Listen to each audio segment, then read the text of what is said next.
तो आज जो कहानी हम सुनने वाले हैं वो कोई मनगढ़ंत किस्सा नहीं है। ये एक सच्ची घटना है जो साहिल नाम के एक सब्सक्राइबर के साथ घटी। ये दोस्ती, दुख और एक ऐसे भयानक अनुभव की कहानी है जिसने उनकी जिंदगी हमेशा के लिए बदल दी। तो चलिए इस खौफनाक सफर पर चलते हैं। और कहानी की शुरुआत ही होती है साहिल के इन डरावने शब्दों से। बस ये एक लाइन उस रात की पूरी कहानी बयां कर देती है, जिसे वो आज तक नहीं भूल पाए। एक ऐसी रात जिसने उनके सबसे प्यारे एहसास को उनके सबसे बड़े डर में तब्दील कर दिया। तो पहला हिस्सा है मनाली की एक यात्रा। इस कहानी के मेन कैरेक्टर्स 4 दोस्त हैं। साहिल, जो हमें ये कहानी सुना रहे हैं, और उनके 3 जिगरी दोस्त चिराग, अरुण और समय। इन चारों की ये यात्रा एक खास मकसद से शुरू हुई थी। देखिए, ये सिर्फ कोई मौज मस्ती वाली ट्रिप नहीं थी। इसका असली मकसद था अपने दोस्त समय को संभालना। कुछ महीने पहले ही एक एक्सीडेंट में समय ने अपने छोटे भाई को खो दिया था। इस हादसे ने उसे अंदर से तोड़ दिया था और जो लड़का कभी सबकी जान हुआ करता था वो अब बिल्कुल खामोश हो गया था। दोस्त बस उसे इसी सदमे से बाहर निकालना चाहते थे। शुरुआत में तो सब कुछ बिल्कुल नॉर्मल था। उन्होंने मनाली की खूबसूरत वादियों में 2 दिन बिताए और फिर तीसरे दिन उन्होंने अपनी गाड़ी से मशहूर रोहतांग पास जाने का फैसला किया। और बस यहीं से सब कुछ बदलना शुरू हुआ। और अब आता है कहानी का दूसरा हिस्सा, चेतावनी। जैसे ही वो लोग होटल से निकलने लगे, रिसेप्शनिस्ट ने उन्हें रोक लिया और उसने उन्हें एक अजीब सी सलाह दी। एक ऐसी चेतावनी जिसे उन्होंने उस वक्त तो मजाक में उड़ा दिया, पर शायद यही उनकी सबसे बड़ी भूल थी। देखिए, शायद उन्हें उस जगह के नाम से ही अंदाजा लगा लेना चाहिए था। रोहतांग का असल मतलब ही होता है लाशों का ढेर। ये नाम अपने आप में एक भयानक इतिहास की तरफ इशारा करता है और शायद आने वाली घटनाओं का एक अशुभ संकेत भी था।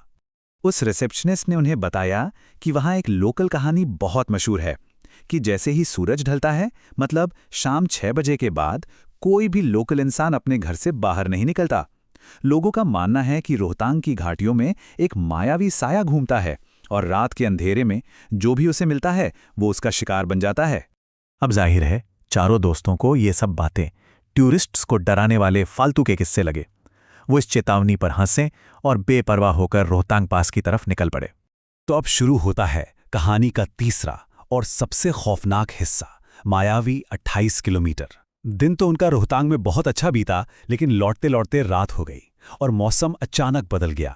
चारों तरफ इतना घना कोहरा था कि सड़क देख पाना भी मुश्किल था। अरुण बहुत ही धीरे धीरे और सावधानी से गाड़ी चला रहा था। रात के करीब 9:15 बज रहे थे। सड़क एकदम सुनसान थी, घना अंधेरा था और तभी उनकी नज़र सड़क के किनारे लगे एक मील के पत्थर पर पड़ी।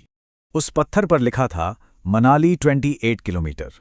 पर जो चीज़ दिल दहला देने वाली थी वो ये थी कि उस पत्थर के ठीक बगल में, इस जमा देने वाली ठंड में, सिर्फ एक धोती पहने हुए एक आदमी बैठा था। साहिल ने उसे देखा, उसे बहुत अजीब लगा, पर उसने चुप रहना ही बेहतर समझा। खैर, उन्होंने इसे नज़रअंदाज किया और गाड़ी आगे बढ़ाते रहे। कोहरे की वजह से गाड़ी बहुत धीरे चल रही थी। करीब 20 मिनट और गुजर गए। उन्हें लगा कि अब तो मनाली बस आने ही वाला है, लेकिन उनकी ये सोच गलत थी। 20 मिनट लगातार गाड़ी चलाने के बाद उनके सामने फिर से वही पत्थर था, मनाली 28 किलोमीटर, और उस पर वही आदमी ठीक उसी तरह बैठा था। अब उन्हें यकीन हो गया कि वो किसी जाल में फंस चुके हैं। और यहीं से ये कहानी और भी ज्यादा अजीब और डरावनी हो जाती है, क्योंकि जब सबने एक दूसरे से पूछा तो पता चला कि हर किसी ने कुछ अलग ही देखा था। मतलब जरा सोचिए, डर तब कई गुना बढ़ गया जब उन्हें पता चला कि साहिल को जहां एक सफेद धोती वाला आदमी दिखा था, वहीं चिराग को उसी जगह पर एक छोटी बच्ची दिखी जिसके हाथ में खिलौना था, और अरुण, जो गाड़ी चला रहा था, उसे तो एक काला घोड़ा दिखाई दिया। एक ही जगह एक ही वक्त पर 3 लोगों को 3 बिल्कुल अलग अलग चीजें नजर आईं। लेकिन इन सबसे भी ज्यादा डरावना था समय का रिएक्शन। जब सब घबराए हुए थे तो वो एकदम शांत था और बस एक ही बात दोहरा रहा था, किसी को हमारी मदद की जरूरत है, हमें रुकना चाहिए। उसकी आवाज और आंखों में एक अजीब सी जिद थी जो बिल्कुल नॉर्मल नहीं थी। अब तो वो सच में बुरी तरह घबरा गए थे। उन्होंने गाड़ी और तेजी से भगाई, पर थोड़ी देर बाद तीसरी बार वही पत्थर उनके सामने था। मनाली 28 किलोमीटर, पर इस बार वहां कोई नहीं था, बिल्कुल सन्नाटा। ये खालीपन उन्हें और भी ज्यादा डरा रहा था। रात के 11 बज चुके थे और वो एक मायावी लूप में फंस गए थे। अब आता है चौथा हिस्सा, खिड़की पर साया। डराब उन पर पूरी तरह हावी हो चुका था। तभी अरुण जो ड्राइव कर रहा था, उसकी कांपती हुई आवाज आई, दोस्तों कुछ भी हो जाए, कोई खिड़की से बाहर मत देखना, प्लीज, बस सामने देखो। लेकिन मन कहाँ मानता है। जब उन्होंने हिम्मत करके बाहर झांका तो उनके रोंगटे खड़े हो गए। उनकी गाड़ी के साथ साथ खिड़की के ठीक बाहर करीब 15 साल का एक लड़का चल रहा था। उसके कपड़े मिट्टी में सने थे, चेहरे पर चोट के निशान थे, और सबसे खौफनाक बात यह थी कि वो दौड़ नहीं रहा था, वो बस चल रहा था, 40 की स्पीड पर चल रही कार के साथ। और इससे पहले कि कोई कुछ समझ पाता, समय ने वो कर दिया जिससे सबका दिल दहल गया। उसने अचानक अपनी खिड़की का शीशा नीचे किया और बस उस लड़के को एकटक घूरने लगा। ऐसा लग रहा था मानो वो किसी ट्रांस में हो और उस चीज को अंदर बुला रहा हो। अरुण ने फौरन कार भगाई, वो लड़का पीछे छूट गया। जाते जाते उसने हाथ हिलाया, लेकिन जब साहिल ने रियर व्यू मिरर में देखा तो उसके होश उड़ गए। समय भी मुस्कुराते हुए उस चीज को वापस हाथ हिला रहा था। उस वक्त वो समझ गए कि एक भयानक कनेक्शन बन चुका था। चलिए अब कहानी के 5वें हिस्से पर चलते हैं। शीशे में एक खौफनाक रात। जैसे तैसे वो लोग उस लूप से निकले और रात के करीब 2 बजे कांपते हुए अपने होटल पहुंचे। सब इतने डरे हुए थे कि किसी के मुंह से एक शब्द नहीं निकल रहा था। सबने तय किया कि जो भी बात होगी सुबह होगी, और सब चुपचाप सोने चले गए। पर वो रात अभी बाकी थी। ठीक 3:30 बजे साहिल की नींद एक आवाज से टूटी। ये समय की आवाज थी। वो उठा हुआ था और कमरे में लगे शीशे में खुद को देखते हुए एक लोरी गुनगुना रहा था। वही लोरी जो एक माँ अपने बच्चे को सुनाती है, पर उस वक्त वो सुकून नहीं बल्कि खौफ दे रही थी। और साहिल ने जो देखा उसे वो शायद जिंदगी भर नहीं भुला पाएगा। शीशे के अंदर जो समय दिख रहा था, उसकी आंखें एकदम खून की तरह लाल थीं। गर्दन पर ऐसे निशान थे जैसे कोई उसका गला घोट रहा हो, और उसके चेहरे पर एक बहुत ही अजीब सी मुस्कान थी, जबकि असल में खड़ा समय बिल्कुल सामान्य दिख रहा था। जैसे ही डरे हुए दोस्तों ने कमरे से भागने की कोशिश की, समय ने उन्हें रोका और फिर एक छोटे बच्चे की मासूम सी आवाज में उसने वो सवाल पूछा जो आज भी साहिल के कानों में गूंजता है। ये सवाल पूछते ही वो जमीन पर गिरकर बेहोश हो गया। कहानी का 6वां हिस्सा है झाड़ फूंक।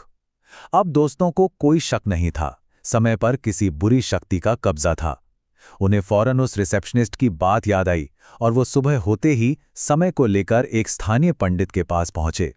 पंडित ने समय को देखते ही जो बताया वो बहुत डरावना था। उन्होंने कहा कि समय पर एक बुरी आत्मा ने कब्जा कर लिया है और उसने समय के हाल ही में गुजरे भाई का रूप ले लिया था। क्योंकि समय दुख में था, इमोशनली कमजोर था, वो उस आत्मा का आसान शिकार बन गया। उस आत्मा से छुटकारा दिलाने के लिए पंडित जी ने कई तरह की रस्में शुरू की। सबसे पहले नजर उतारी गई, फिर मंत्रों से झाड़ फूंक हुई और आखिर में उस साये को भगाने के लिए एक अंतिम पूजा की गई। और पूजा खत्म होते ही समय को जोर जोर से उल्टियां होने लगीं। उसने एक बहुत ही अजीब गाढ़ा काले रंग का तरल पदार्थ उल्टी में निकाला और पंडित जी ने बताया कि ये इस बात का सबूत था कि वो बुरी आत्मा उसका शरीर छोड़कर जा चुकी थी।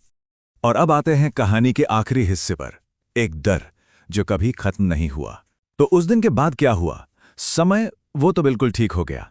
अजीब बात यह है कि उसे उस रात का कुछ भी याद नहीं, जरा सा भी नहीं। पर साहिल के लिए वो रात कभी बीती ही नहीं। जैसा उसने कहानी के शुरू में कहा था, वही लोरी जो बचपन में सुकून देती थी, आज उसका सबसे बड़ा डर है। वो रात, वो आवाज, वो चेहरा आज भी उसे सपनों में डराता है। और ये कहानी हमें इसी एक सवाल के साथ छोड़ जाती है। समय तो साये से आजाद हो गया, लेकिन क्या रोहतांग पास का वो मायावी साया सच में खत्म हो गया, या वो आज भी उन अंधेरी घाटियों में किसी और कमजोर पल का इंतजार कर रहा है?